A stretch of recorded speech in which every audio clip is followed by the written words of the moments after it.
स्वागत है आपका अपने YouTube channel doctor Madhubala classes में।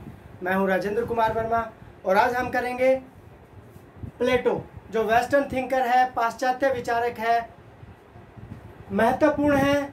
चाहे वो MA की परीक्षा हो, चाहे वो BA की परीक्षा हो, या फिर कॉलेज लेक्चर, या फिर स्कूल लेक्चर राजनीति विज्ञान में अगर आप करना चाहते हैं तो उसमें प्लेटो जो टॉपिक है उसके लिए ये महत्वपूर्ण है।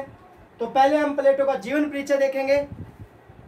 प्लेटो का जो जन्म है 427 ईसा पूर्व एक कुलीन परिवार में इनका जन्म एथेंस में होता है, लेकिन बारकर जो है वो इनका जन्म 428 ईसा पूर्व मानता है।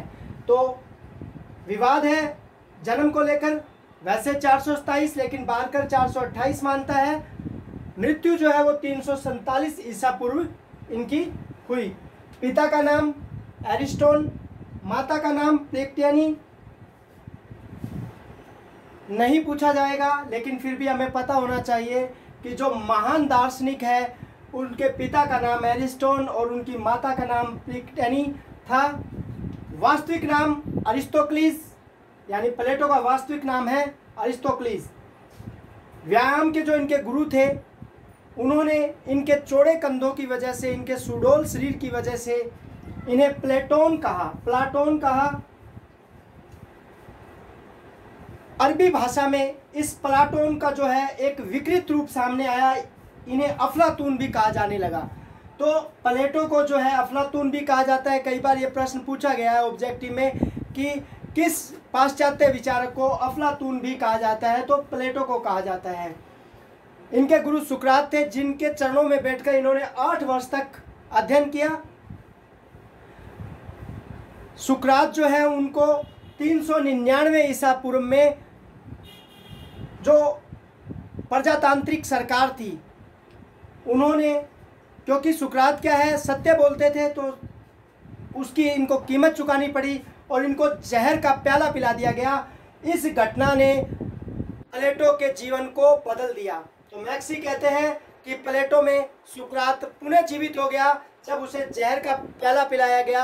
हालांकि प्लेटो जो था वो एक कुलीन परिवार से था और वो भी राजनीति में जाना चाहता था, लेकिन इस घटना को देखकर उसे 2 चीज़ों से नफरत हो गई। एक तो सक्रिय राजनीति में भाग लेने से और दूसरा प्रजातंत्र से, क्योंकि प्रजातांत्रिक सरकार थी जिसने सुकरात को जहर का प्याला पिलाया था।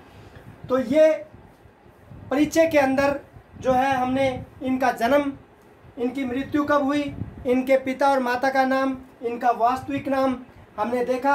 अभी नेक्स्ट इनके परिचय में और कुछ देखेंगे, तो एक बार इसका स्क्रीनशॉट लेंगे फिर नेक्स्ट करते हैं।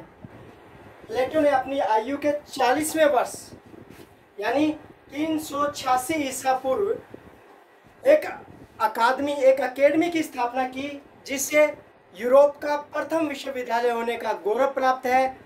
और ये जो विश्वविद्यालय था इसकी एक शर्त थी कि इसमें वही व्यक्ति प्रवेश कर सकता था जिसे गणित का ज्ञान था।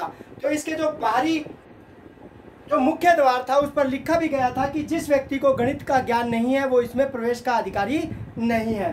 तो 900 वर्ष तक ये अकादमी चलती रही।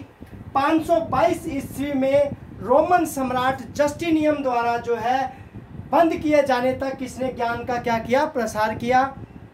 इस अकादमी में जो है गणित, ज्यामिति, दर्शन शास्त्र का, कानून का अध्ययन करवाया जाता था। तो ये प्रश्न पूछा जा सकता है कि जो अकेडमी है उसके बारे में बताइए। तो पहला यूरोप का विश्वविद्यालय था जिसकी स्थापना प्लेटो ने की। इसकी स्थापना प्लेटो ने जब वो 40 वर्ष के थे, अर्थात 386 ईसा पूर्व में। और इस अकेडमी ने 900 वर्ष तक अर्थात 522 ईस्वी तक जो है ज्ञान का प्रसार किया। सम्राट जस्टिनियन द्वारा, जो कि रोमन सम्राट थे, उनके द्वारा इसे बंद कर दिया गया। तो ये था अकेडमी के बारे में। इनका जो शिष्य था, क्योंकि ये सुकरात के शिष्य थे, इनका जो शिष्य था वो है अरस्तु, और अरस्तु का शिष्य है सिकंदर महान, अलेक्जेंडर।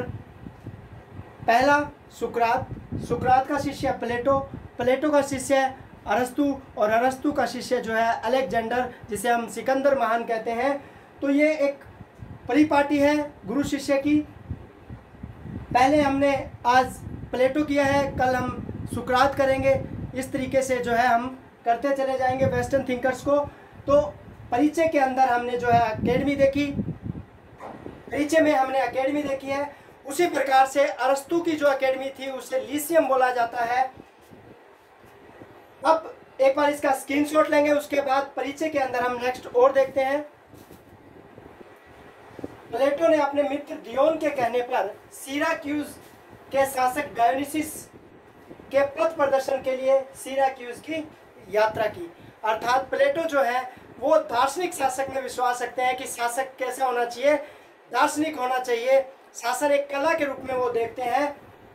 इसीलिए उन्होंने अपने मित्र डियोन के कहने पर सिराक्यूज जो है उसके शासक डायोनिसिस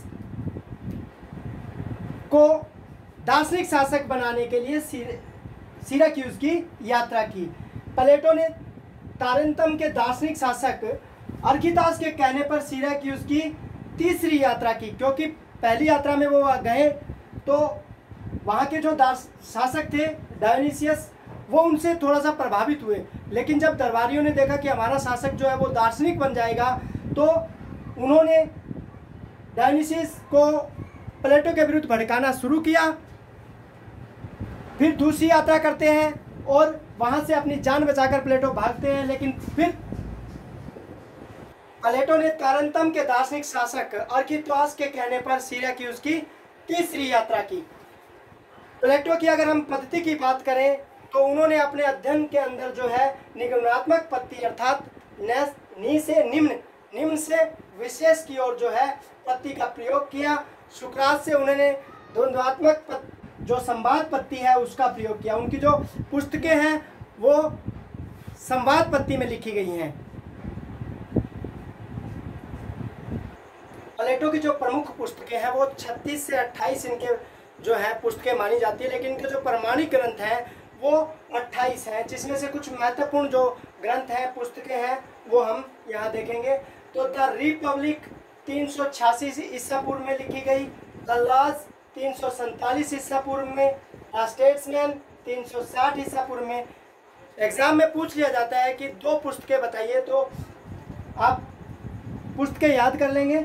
क्रीटो, प्रोटोगोरस, अपोलोजी, चार्मिडेस, एंथीडेमस, गोर्जियस, टाइमियस, लेचस और सिम्पोजियम, ये इनकी महत्वपूर्ण पुस्तकें हैं।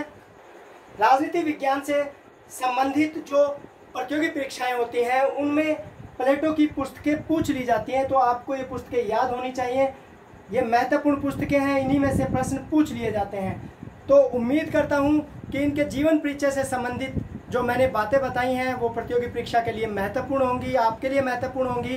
कल जो है हम प्लेटो का न्याय सिद्धांत, प्लेटो का शिक्षा सिद्धांत, प्लेटो का आदर्श राज्य, प्लेटो का साम्यवाद जो है उसकी अलग से वीडियो बनाएंगे, एक एक करके वीडियो बनाएंगे और ये पूरा टॉपिक जो है आपके लिए तैयार किया जाएगा। उम्मीद करता हूँ ये आपके लिए उपयोगी हो। धन्यवाद।